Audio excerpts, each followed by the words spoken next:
Class 11 accounting journal. आज हम लोग जर्नल के बारे में समझेंगे। जर्नल वो बुक ऑफ अकाउंट है जिसमें डे टू डे ट्रांजैक्शन को रिकॉर्ड करते हैं। जर्नल में ट्रांजैक्शन को रिकॉर्ड करने को जर्नलाइजिंग कहते हैं। अब ये समझेंगे कि जर्नल के फॉर्मेट के 6 पार्ट्स होते हैं। Number 1 date, number 2 particulars, number 3 transaction entry, number 4 ledger folio, number 5 debit rupees और नंबर 6 क्रेडिट। इसका फॉर्मेट होता है, ऊपर में कैपिटल लेटर में जर्नल लिखते हैं, फिर डेट का कॉलम डालते हैं जिस दिन की एंट्री है, जिस डेट का ट्रांजैक्शन है, फिर पर्टिकुलर्स के अंदर उस ट्रांजैक्शन में जो अकाउंट डेबिट होता है वो लिखते हैं, जो क्रेडिट होता है वो लिखते हैं, फिर जो उसके डेबिट या क्रेडिट होने का रीजन को लिखते हैं जिसको नरेशन कहा जाता है। नरेशन को लिख करके इसे अंडरलाइन कर देते हैं। फिर लेजर फॉलियो का कॉलम ब्लैंक रखते हैं। रियल लाइफ में जब अकाउंटिंग में का काम होता है कभी इस कॉलम में कुछ लिखने की जरूरत पड़ती है, स्टूडेंट को उसमें कुछ लिखने की जरूरत नहीं है। फिर डेबिट का कॉलम होता है और क्रेडिट का कॉलम होता है।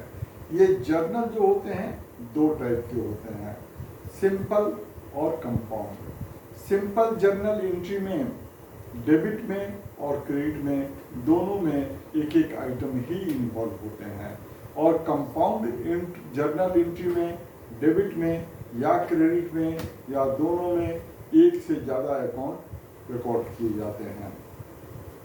अब जर्नल एंट्री करने के लिए सबसे पहले ट्रांजैक्शन का मीनिंग अच्छी तरह से समझना चाहिए। एक बार में नहीं समझ में आए, 2 बार 3 बार समझना चाहिए। स्टेप 2, उस ट्रांजैक्शन के अंदर एक्शन क्या है, रिएक्शन क्या है, उसको आइडेंटिफाई करना चाहिए।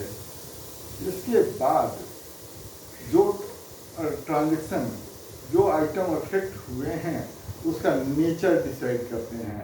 नेचर अकाउंटिंग इक्वेशन के रूल के अकॉर्डिंग 5 हो सकते हैं, asset, expenses, liabilities, capital and revenue. Nature कहने का मतलब यही 5। तो उसके बाद अकाउंट आइडेंटिफाई करने के बाद उसका नेचर डिसाइड करते हैं। फिर उस पर इफेक्ट, अकाउंट पर जो इफेक्ट होते हैं 2 होते हैं, या तो इंक्रीज या डिक्रीज। वो डिटरमिन करते हैं कि क्या इफेक्ट हुआ। अकॉर्डिंगली उसको डेबिट और क्रेडिट करते हैं और उसका अमाउंट लिखते हैं। ये ध्यान रखते हैं। अब ये जो डेबिट, एसेट्स और एक्सपेंसेस अगर इंक्रीज होते हैं तो इनको डेबिट करते हैं, डिक्रीज होते हैं तो इनको क्रेडिट करते हैं। लायबिलिटीज, कैपिटल एंड रेवेन्यू अगर इंक्रीज होते हैं तो इन्हें क्रेडिट करते हैं, डिक्रीज होते हैं तो इसको डेबिट करते हैं।